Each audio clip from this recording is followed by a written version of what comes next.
Hi there, this is Rabbi Ilana from Gather DC. Tonight I'm going to show you how to make Charoset for one person with very simple ingredients and very simple tools. You do not need any fancy food processors or knives or anything to make this recipe that's going to be sweet and flavorful and spicy. Now I just want to say one word about Charoset. Charoset is traditionally thought of as representing the clay, the mortar that the Israelites used to make the bricks while they were enslaved in Egypt. But when you think about it, why would Charoset, that symbolizes this aspect of slavery, be sweet? And I think one of the reasons is that in every moment of constriction and difficulty, there's also a moment for sweetness. Whether it's in someone willing to help you, someone who is there to take care of you, or also your own courage and resilience to get through it. And so as we're thinking about Charoset, let's really bring in the sweetness to this difficult and strange time that we're in. Now I've modified this recipe for one person. And basically we're gonna start by chopping up all of our dried ingredients.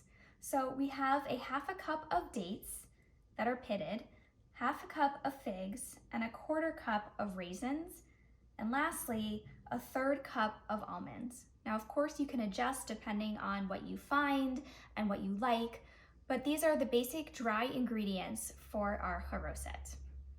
So to start, we're going to take our raisins and finely chop them. And it's gonna take a while. Normally you use a food processor, but because we're doing this by hand, it'll take a little while.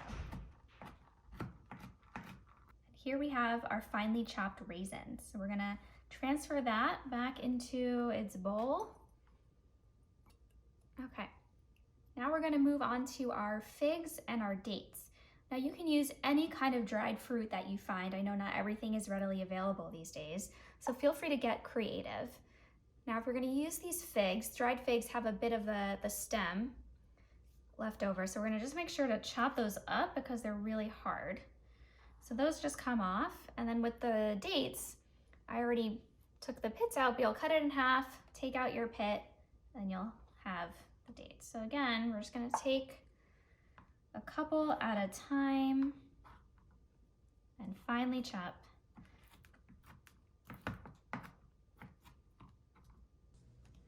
Now you're probably wondering, why does she have a hammer? Well, that is to smash the almonds. So you put your almonds, whether they are whole or sliced like these, into a bag, a plastic bag that they can't get out, and then place it on some sort of stable board. And basically you're gonna smash your almonds until they are crumbly, crumbly bits. Also great, of course, to get out some of your stress.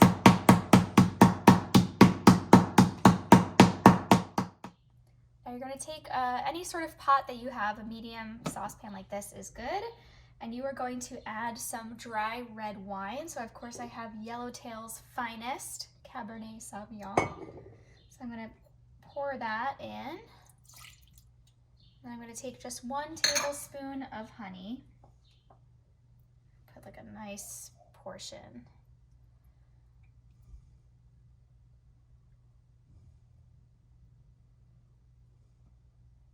There we go. Then you're going to put that on medium to high heat and stir all together until it comes to a boil.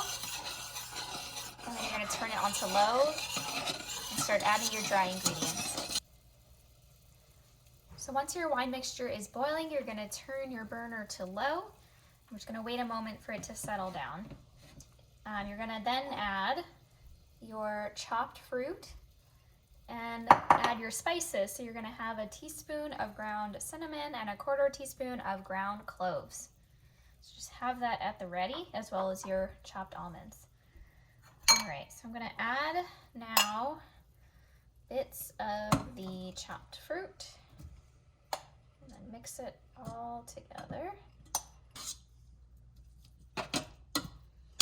And the spices.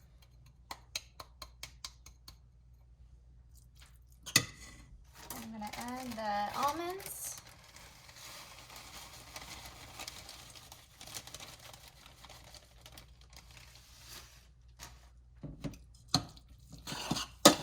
Okay, and by now Your fruit should have absorbed the wine, and I'm just gonna add a teaspoon of orange juice.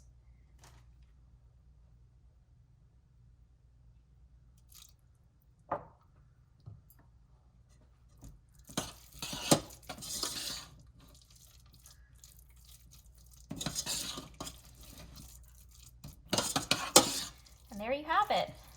We have a fruity, nutty, citrusy, spicy charoset.